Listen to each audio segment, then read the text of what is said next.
Candace Owens was quoted on the Piers Morgan show. She said something to this effect: if we're going to get behind a regime change, it should be in Israel first.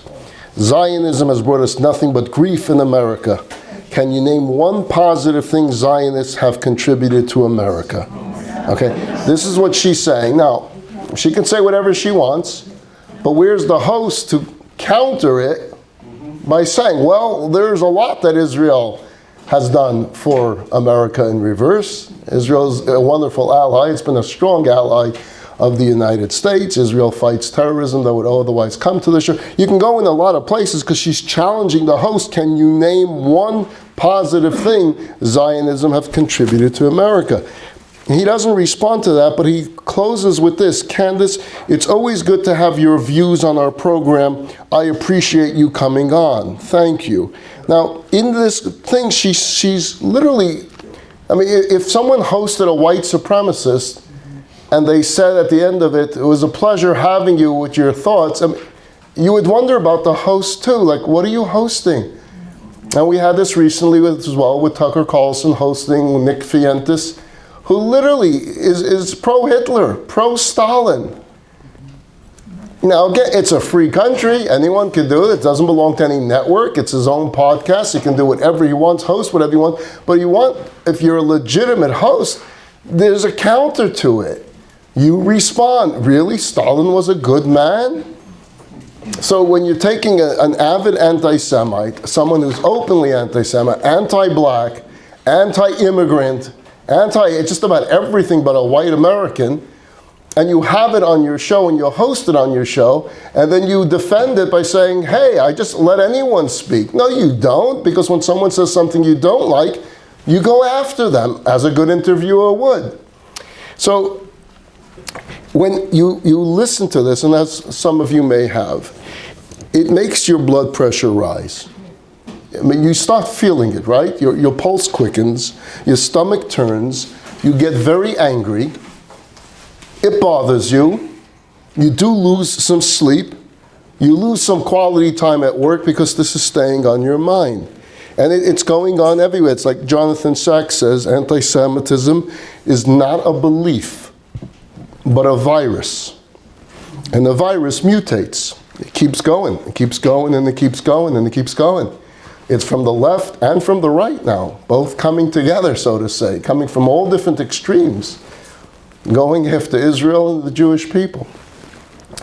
So I know how infuriating it's to sit and hear all these distortions and the lies and the hate and the fake news about Israel and the Jewish people that's on podcasts and social media and sometimes on mainstream news. So if you have the ability to respond, which means you have your own podcast, you have your own friends, and you have the ability to respond, by all means, go ahead and do it. But in terms of our own true concern for Eretz Yisrael, our true concern for Israel, the best thing that we can do is to ignore it.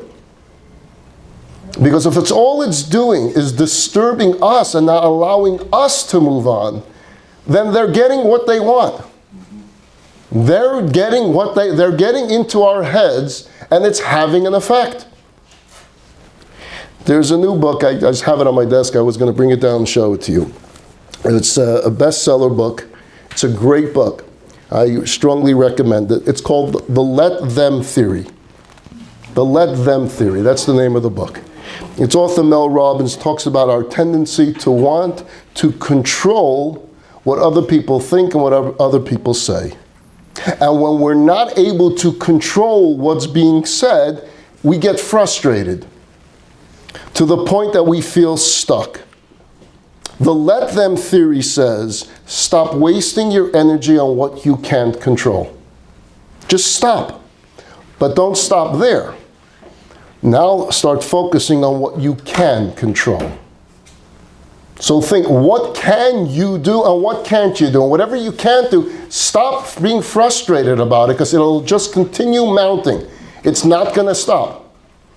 So if you're going on Facebook and you're seeing these clips, or you're going on TikTok and you're seeing these clips, or wherever it is that you're seeing these little clips of these anti-Semites spewing their hate, stop. Because by you going on, you're giving them another click. And if you give them more clicks, then the algorithm will continue to grow and more people will see it. This theory of Mel Robbins is made up of two critical parts. Let them and let me. When someone says or does something that bothers you or frustrates you or disappoints you, say to yourself, let them. Let them think what they want to think. Let them say what they want to say. Do what you want.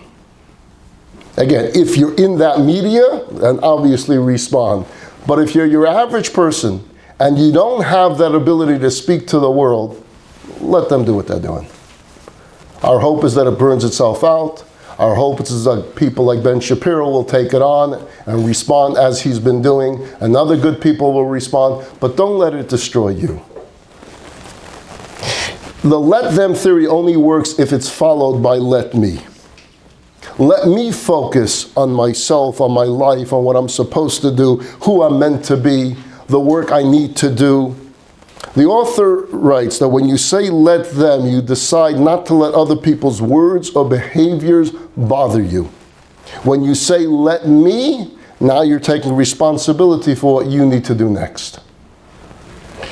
Let them have their opinions, but let me focus on my growth, on my happiness, on my fulfillment in life, on my community. Let me focus on the things that I really have the ability to do something about.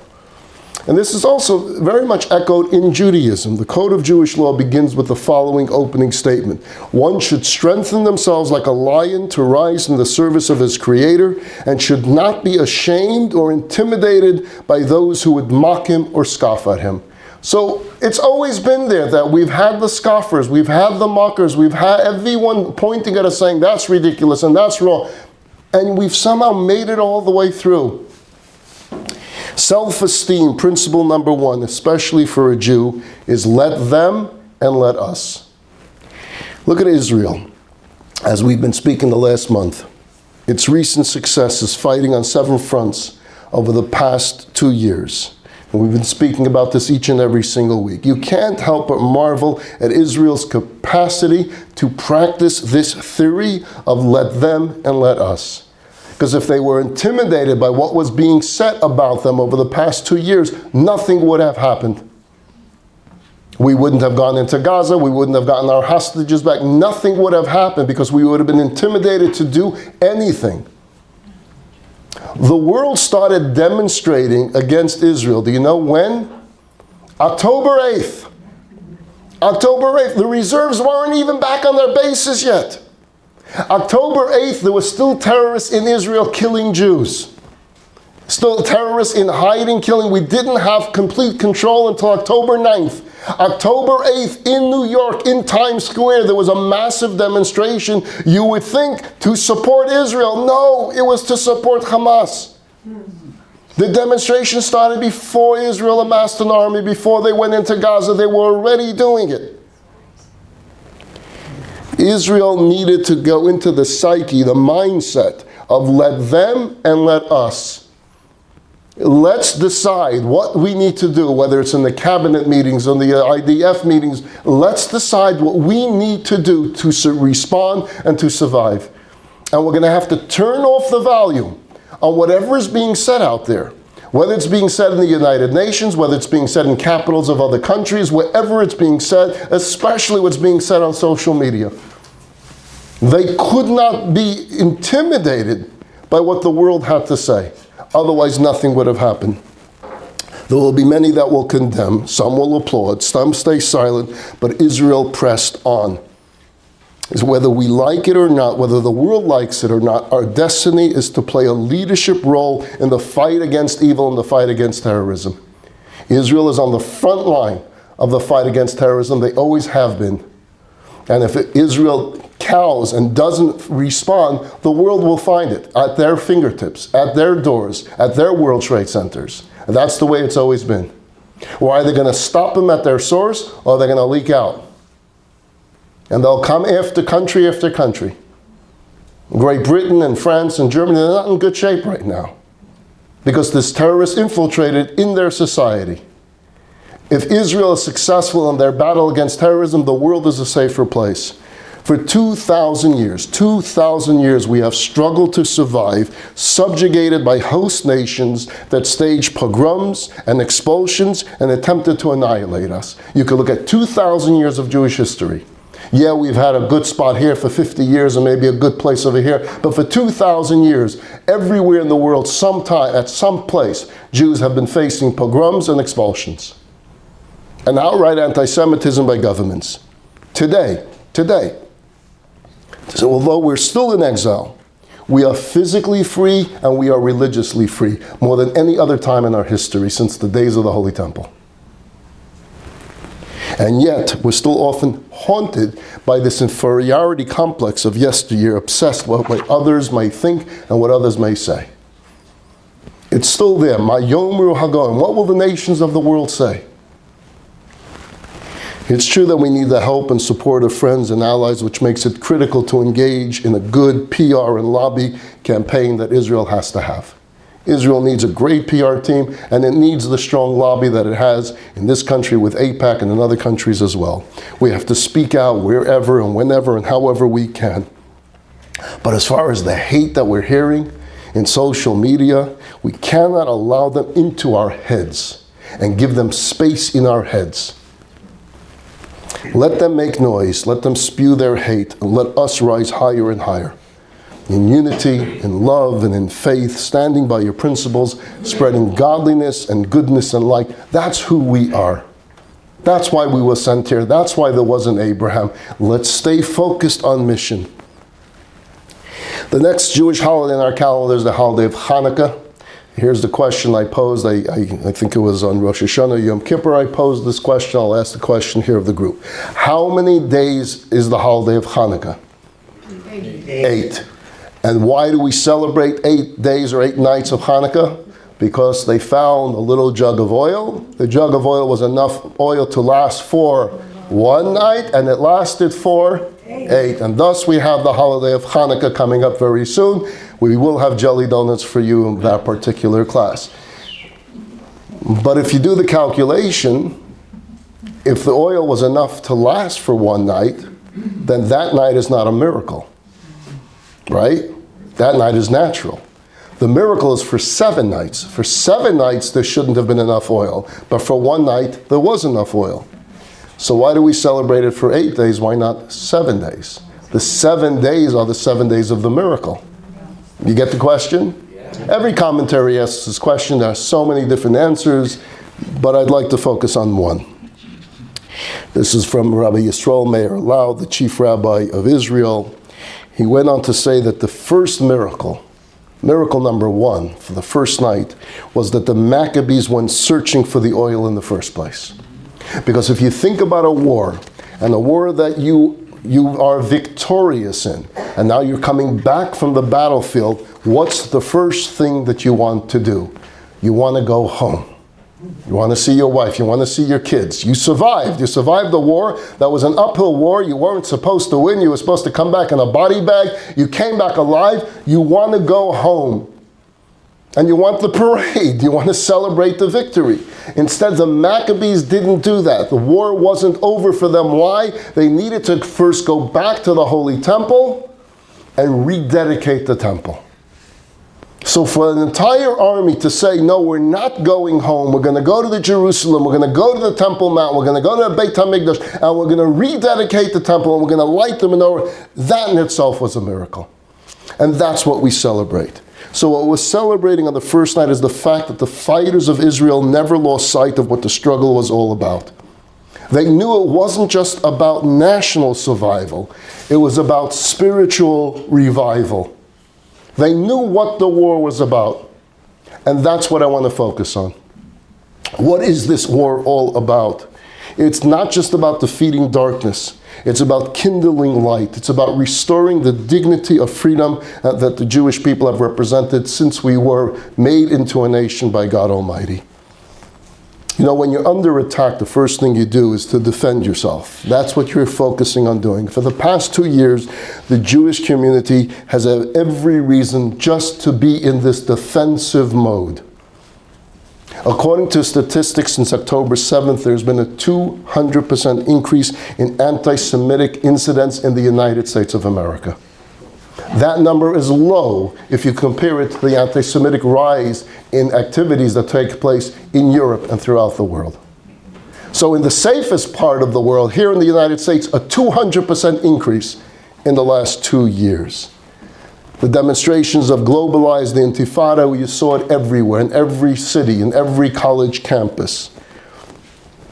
But even as we fight back, we have to remember it's not just about defending ourselves, it's about fighting forward as well. We can't let a defensive posture be our only focus. The future of the Jewish people calls for more than survival. It calls for revival.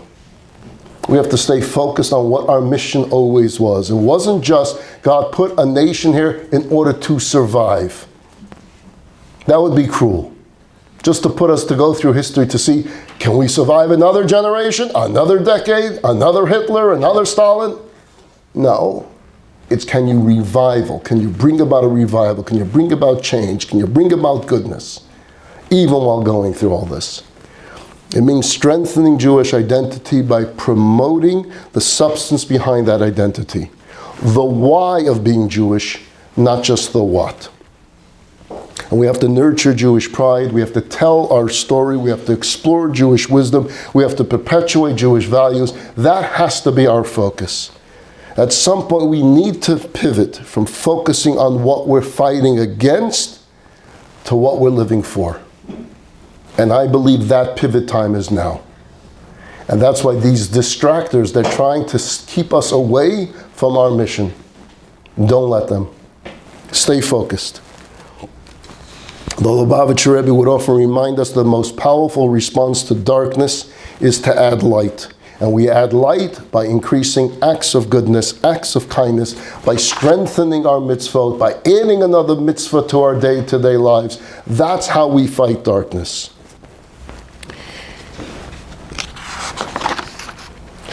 Jewish resilience, as I mentioned, is not just about survival. It's about choosing life, life with meaning, a life with purpose, in both the spiritual and the practical. You know, if you look throughout the exiles that our ancestors, our parents and grandparents and great-grandparents, whatever part of the world it may have been, whether it was Babylon or Vilna or Riga or Warsaw, wherever it may have been, Jews, even when they were running for their lives, they built day schools, they built Jewish schools, they built synagogues, they built mikvahs, they built cultural centers, not just to survive, but to thrive. You've heard me tell you when my father was running for his life from Warsaw, from one city to the next, he ended up in Vilna, which is Lithuania. And there they met up with a group of students that survived. And somehow, literally over a period of months, they gathered together. Now they knew that this wouldn't be a safe zone for too much longer. The Nazis will eventually invade. But they were there for a few months. They opened the yeshiva. A bunch of yeshiva students themselves opened the yeshiva. They opened the synagogue. Wherever they went, they tried to find a way to get hold of a lulav and esrog so that they would have Sukkot. They danced on Simchas Torah, which means even when we're struggling, we find a way to thrive. We stay connected to our mission. We don't let our enemies define us. Through our pain and through our loss and through our adversity and animosity, we carry ourselves through the darkness and we carry each other through the darkness. And we see to it indeed that the soul of Judaism, the spirit of Judaism survives. You may be familiar with a very popular Jewish song. The song is Kol HaOlam Kulo Gesher Tzar Miod. Very popular in Israel and America. The meaning of these words are the whole world is a very narrow bridge, but the main thing is to have no fear at all. From our birth as a nation, the Jewish people have been crossing a very narrow bridge, the path towards a better world. And we can only get there if we cross the bridge, if we stay on track. Many have tried to shake the bridge to get us to fall, but we haven't fallen. because we know the secret to crossing a narrow bridge, the secret to getting to the other side, is not to look down and not to look to either side, but to look ahead and not be afraid. And if you do that, you cross a narrow bridge. We don't allow the bullies and the noisemakers to shake us. These weapons of intimidation, and now it's through TikTok and social media where they're trying to intimidate you. That's their target. Don't fall off the narrow bridge. Stay focused. Look straight ahead and don't be afraid. They can't rattle us if we don't let them. If we don't let them into our space, if we don't let them into our head, they have no effect on us whatsoever. Think of it this way. If you didn't own a cell phone and you never visited social media, it wouldn't matter one iota to you what these people were saying, because they have no guns and they have no tanks. It's because we're listening to it, and that's what they want. Stand strong. Don't be intimidated. I want to tell you a story that I heard just a few months ago. It took place in 1979. I was as shocked as you will be when you hear the story, unless you heard it from me before. Okay, who was the originator of this Islamic terrorists? Where did it all begin? Remember, it began 1979. Ayatollah Khomeini makes his comeback to Iran. The Shah is ill. The Shah goes, I believe, to Egypt to get treatment. And at that void that takes place, Ayatollah flies back into Tehran, and the revolution begins, and it's never been calm in that part of the world ever since. If you remember what takes place early on in the Shah's leadership, he sends his henchmen into the American embassy. How many of you remember this? 52 American hostages are taken hostages. Do you realize that when the hostages were taken in the American embassy, there was no demand made for their release? There was no list of free all these people and we'll let them go. It was just for the sake of spitting in the face of America, showing the world how weak you are. Do you remember that? Remember how intimidated the president was. He didn't leave the White House the entire period of time. There was nothing to do. There was no negotiations to take place. This was Ayatollah showing the American president, I can do whatever I want. There's nothing you can do about it. It was a very difficult time for us as Americans. We were feeling small. This mamzer's coming in and taking our people in our own embassy. And when he sent the negotiators, Jimmy Carter sent the negotiators, then he had the United Nations send negotiators, they came back with the same report. They don't want to negotiate. There's nothing that they're asking right now. At one point, the United Nations asked Ayatollah Khomeini if he would allow members of the clergy to visit the hostages to offer spiritual guidance and support. To their surprise, Khomeini agreed and said, you can send a delegation of clergy. So they lined up a couple of priests, and because 6 of the 52 hostages were Jewish, they wanted to send a rabbi as well. There should be one token rabbi, but they got to get it approved. So they send word again through the United Nations to Ayatollah Khomeini, and they said they would like to include in the delegation of clergy one rabbi. Again, to their surprise, Ayatollah Khomeini said they can have a rabbi, but the rabbi can't be from Israel and can't be from the United States. Those 2 countries are on the bad list, but if you found the rabbi that's not from the United States and not from Israel, he will allow one rabbi in. They reached out to a rabbi from Mexico, a Mexican rabbi. His name was Rabbi Avraham Hershberg. And they asked Avraham Hershberg, the United Nations reaches out to him, if you would go representing the United Nations to visit the 52 hostages because 6 of them are Jewish. But we do want to tell you that we can't take any responsibility for your life. Because there is a possibility, and we've seen this in the Middle East before, that they'll take you hostage as well, or they may kill you as well, because we have no control over them. So what we're asking you is, are you willing to go knowing that you may die? That's the question posed to Rabbi Hershberg. You may die, you may become a hostage yourself, or you might live. Hershberg says, let me get back to you. Let me think about it. He flies from Mexico to New York and he asks for an audience with the Lubavitcher Rebbe. He goes into the Rebbe's office and he tells the Rebbe that the United Nations reached out to him to ask him to go, but they're taking no responsibility for his life. I am asking you if you want me to go, yes or no. Do you think I should go? The Rebbe encourages him to go. Blesses him with success and with good health, that he'll be protected. But that if you have a chance to visit with the hostages, you should take it and you should go. He's walking out the door of the Rebbe's office. The Rebbe calls him back and says, but don't forget to take along a menorah. When he visited the Rebbe, it was July. He was a bit confused as to why it's just a few day trip. Why is the Rebbe telling me to take along a menorah? But if you know a little bit of Hasidic life, when the Rebbe tells you something, you don't question him. You just accept. Okay, I'll take along a menorah. He gets back to Mexico. He calls the United Nations and he says, I'm in. I'm going. The United Nations says, sorry, Khomeini changed his mind. Nobody's going. Canceled it. He changed his mind. Okay. Months go by. There's still no progress on negotiating the release of the hostages. It's now December. The United Nations reaches out again to Khomeini and they say, now that it's December, it's the season of the holidays, would you allow the delegation to come? And Khomeini says, yes, they could come now. They reach back to the Mexican rabbi and they said, are you still willing to go? He says, yes. Ding, ding, he now realizes that he's traveling on the holiday of Hanukkah. Don't forget to take along a menorah. So he packs his menorah. And they arrive, the rabbi and the priest arrive, they're taken to a big room in the U.S. Embassy where the hostages were being held. Now they knew, and they were told by the State Department and the United Nations, that wherever you go, you're going to be bugged. There's going to be bugs in the room. They're going to be listening to everything you're saying. Be careful what you say, because if you give them any excuse to arrest you, they will. If you speak against the government, they will go after you. So just keep that in mind. No matter what you're saying, you're being bugged and watched at all times.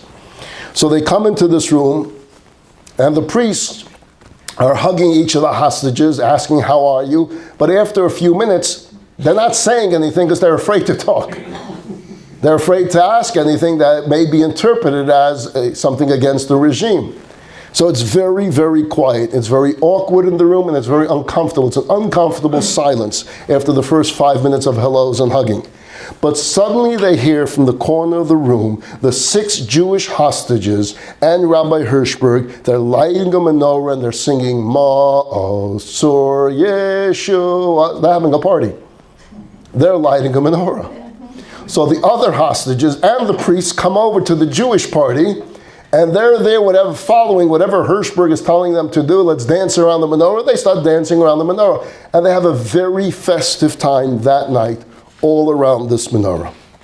Okay, the next day they're told, the next day was a Friday, and they're told that the Ayatollah has invited the clergy to join them in Tehran, in the center of Tehran, for it's Friday is their day of prayer, to join them in their particular prayer in Tehran Square to pray, and that Khomeini himself will attend this prayer session. They set up a huge stage and they put the chairs on the stage for the clergy, the guests of Tehran, to be seated on the stage as Ayatollah Khomeini will conduct whatever it's called in that culture, in that religion, that service is going to take place. The prayers begin. At one point, everyone gets down on their knees and they're bowing. So the 6 priests get down on their knees and they bow along with 1 million other people. There's 1 million people present in Tehran as Ayatollah himself is leading the service.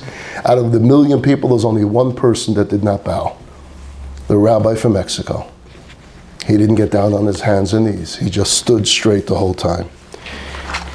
The 6 priests were worried for the rabbi's life. And sure enough, just a minute later, someone comes from Khomeini's box and approaches Rabbi Hershberg. And they think it's over for this guy. And the message is, His Holiness wants to know why you didn't bow. Hershberg says, because I'm a Jew. And as a Jew, I'm not allowed to bow to anything or to anyone except God Almighty, and you're praying in a language that I don't know what you're saying, so I don't know what this bowing is for, and therefore I don't bow. The interpreter goes back to the Ayatollah tells the Ayatollah what Rabbi Hershberg said. A minute later, Khomeini sends his son to Rabbi Hershberg, and he says, after the services, my father wants to talk to you. Again, everyone thought this is the end of Rabbi Hershberg's life, that they're going to put up the gallows and he's done. He's brought to Khomeini, who says, through an interpreter, tell him that I appreciate his honesty, and I appreciate that he doesn't take me as a fool. So Hershberg responds, tell him back, if he appreciates my honesty, I'd like to request a private meeting with Khomeini. I'm asking for a private meeting. And Khomeini grants him that meeting for Monday morning at his private residence. That night, it's Friday night, now it's the Jewish night of prayer. Hershberg shows up at the main synagogue in Tehran.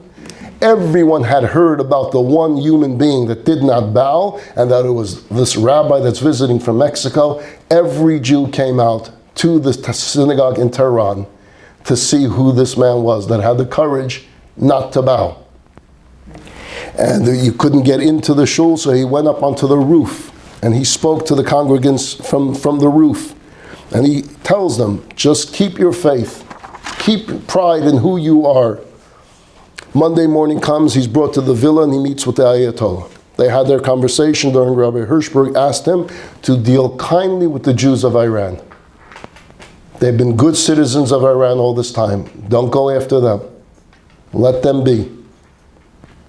And Khomeini gives him a commitment that the Jews of Iran will not be persecuted by the government. Now, keep in mind, Ayatollah Khomeini was an evil tyrant, through and through. His regime caused untold pain and suffering to countless lives up until today. Yet the concessions that he granted Rabbi Hershberg that day were honored. And for years thereafter, Hershberg had this leverage, this connection with the Ayatollah, that he was able to lobby for things for the Jewish community living in Iran. One such example is during the days leading up to Rosh Hashanah, we have the prayers of Slichot. The Sephardim have this tradition that they do Slichot an entire month leading up to Rosh Hashanah, which means they go to the synagogue at 5 a.m. Iran was then in a war with Iraq. And there was basically, you weren't allowed to leave your house you can only leave your house during daylight. 5 o'clock, it was still dark outside. The Jews weren't allowed to go to the synagogue even though they needed to do this prayer. They contacted Hershberg, who contacted Ayatollah's office, who said the Jews need special permission to be able to walk in the streets when it's dark. And that was granted to them. These were small concessions, but meaningful concessions. This is a man that the sixth priest thought would be beheaded because he stood tall. If you're crossing a narrow bridge, don't look to the right, don't look to the left. Look straight ahead and don't be afraid. That's worked for us all these years, all throughout all the exiles. Don't show any fear. If you stand up proudly and you don't bow, even a tyrant like Khomeini will have that element of respect. I think that's what we've seen the last 2 years. We don't earn the world's respect by cowering, by apologizing, or allowing others to dictate how we should feel, how we should act, how we should live. We earn it by proudly and boldly living true to our ideals and to our convictions. You know, we talk a lot about the voices out there of anti-Semitism that we've heard over the last 2 years, but we also need to make mention, and we need to talk about the opposite as well. How many times did you identify as a Jew and a Christian said to you, I'm praying for Israel every day. I keep the hostages in mind every single day. They may not have 5,000 friends on Facebook, but they're the people that live next to you. There's a lot of good people in our country, and there's a lot of good people in our world, and they do support Israel, and they have shown support for Israel, and they have prayed for Israel. You hear more of the Candace Owens of the world. You hear more about the Tucker Carlsons of the world, but that doesn't mean that's a majority. I've had count wherever I go because I'm always identified. I'm hearing it all the time. May God be with Israel. God should bring the hostages home. I'm praying for Israel all the time. You see, we don't win people over by compromising our principles. We win them over by showing that a nation chosen by God to be a light unto the nations has much to teach and to give the world. And when we stay true to that ideal and we stay focused on that, we gain that type of respect. But do you want to know what the greatest threat to the Jewish people today is? The greatest threat we face. It's not Iran. It's not even Hamas. It's not Hezbollah. It's not any of the podcasters. It's not any of the rings of evil surrounding Israel. It's not the anti-Semitic protesters who march with venom on their lips that march on every single college campus in this country. The greatest threat to our future doesn't come from without, it comes from within. If we don't raise our children with a sense of Jewish pride, if we don't raise our grandchildren with a sense of knowledge of who they are, that's the greatest threat we face. That's far more dangerous than Hamas. We have lost so much more to that than we had to terrorism and we have to anti-Semites. The only real solution to this crisis comes down to the basics of Jewish education, Jewish home life, Jewish involvement. You need to model it for your children. You model it for your grandchildren. They see it, and then they sense it, and then they feel a sense of pride. In the early 1920s, Winston Churchill, who was then Secretary of State of the British colonies, was about to visit the land of Israel. The land of Israel in the 1920s became part of the British Mandate, so it made sense for the Secretary of State to make a trip over to what was then called Palestine. He was scheduled to visit this new young city. It's just been created, called Tel Aviv. Okay, Tel Aviv was then a small, dusty town in the early stages of development. The leaders of the city, they wanted to make this strong impression on this diplomat that was quite popular at the time, and they wanted to show how beautiful and how advanced this new city of Tel Aviv was, especially Main Street. They were going to parade Winston Churchill down Main Street. The main street of Tel Aviv was Rothschild Boulevard. That was the pride of the city. They had a problem. Rothschild Boulevard had no trees. They didn't plant anything yet. Not a single tree. And to take this honored guest and to take him down this beautiful city with there's no greenery, no shade, no green leaves, nothing, they felt it's going to be a shanda. So the city council and the mayor Dizengoff gets together and they come up with this bold plan. The night before Churchill's visit, they arranged for workers to bring in hundreds of fully grown trees in those potted plants type things, but to line the streets with these trees. And this way, when they were going to take Churchill down the street, there'll be trees all over the place. Beautiful idea. And then disaster struck, because everyone came out to see Winston Churchill. The streets were lined, including many children and many teenagers, and they couldn't see above the adults. So, hey, look, there are these trees all over the street. They start climbing the trees so that they can get a better view of Winston Churchill. And as they climbed each tree, the tree topples over. So literally, as Churchill's car is going down Rothschild Boulevard, the trees are falling, following his limousine or whatever he had to take him down the street. All the trees are collapsing. Mayor Dizengoff, who's riding with Churchill, is all embarrassed. He doesn't know what to say. And Churchill turns to him and says, Churchill knew how to give these one-line sentences that said it all. He said, "Roots. Without roots, the trees will never stand." That line of Churchill, roots. Without roots, the trees will never stand. That's how we fight the greatest threat facing the Jewish people today. Roots. If we plant roots, the trees will stand strong. If we don't plant any roots, it topples over. And then our kids get intimidated when they see all the protests and the demonstrations. And then our kids start saying, but maybe we have mistreated the Palestinians, and maybe Israel is wrong, and maybe this, and maybe they start joining demonstrations. If we don't give them the roots, how can we blame them? The planting of such roots can't be outsourced. You can't just say it's the rabbi's problem. It's everyone is a rabbi in their house. And everyone's got to bring some of it. Yes, the rabbis are here to inspire and to teach and to give you the information, but you got to bring it home with you. There's this rabbi who runs a Jewish day school in Minneapolis. He shared a touching story. He said that much of the parent body of the school didn't have the benefit of Jewish education themselves. So they did a lot of workshops to try to bring the parents with the children together, not just teaching the children, but teach the parents as well, so that they have an idea themselves of what it is that their kids are learning. Anyway, this one mother tells this, that she was ill, she wasn't feeling well. One of the projects that they did with the parents and the children, they taught them about Shema Yisrael, saying the Shema Yisrael at night. That the parents should say the Shema Yisrael with their child before the child goes to sleep. And they gave them these cards in which they would be able to recite the Shema Yisrael from. Anyway, the mother says that she wasn't feeling well, and she was sleeping. She went to sleep early, and she hears her bedroom door open. The bedroom door opens. Her little 6-year-old opens the door, walks over to the night table, takes out the little Shema Yisrael card, puts her hand over her mother's eyes, and she says the Shema Yisrael for her mom. And she says at that point it came home to her. This is what it's about. Roots, planting seeds so that our children grow up with a sense of pride. And this is when I talk about this. It's never something that's too late. Some of you sitting here, you may be in your 30s, 40s, 50s, 60s, 70s, 80s. You can always start.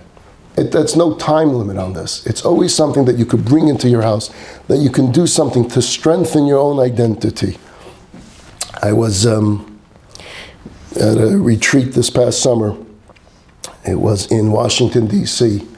I spoke at the Jewish National Retreat. One of the other guest speakers was Hollywood comedian Michael Rappaport.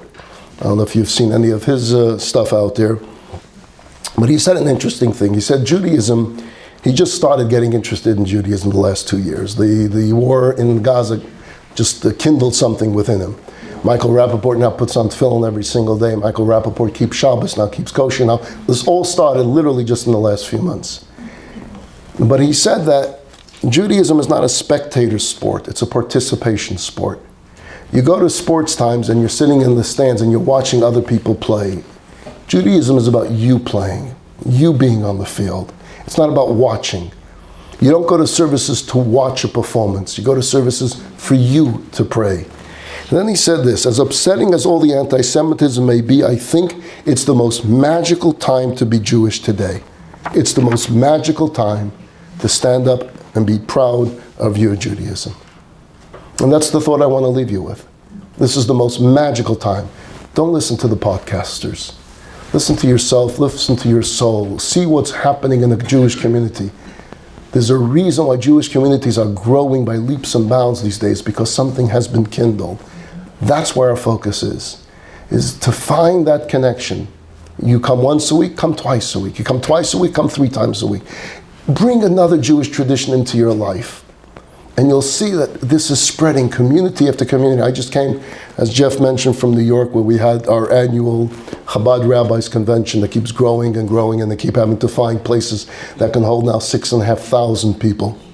That's a lot of rabbis. If you've seen the picture out there of us posing together, I put it on my Facebook page of Find Me, I'm the one in the black hat. But you hear from Chabad rabbis everywhere in the world that the growth of the last 2 years is not something that's measurable to any other period of time. It's explosive. Chabad campus rabbis are now getting, instead of 30, 40 students coming for a Friday night dinner, their numbers are 500, 600.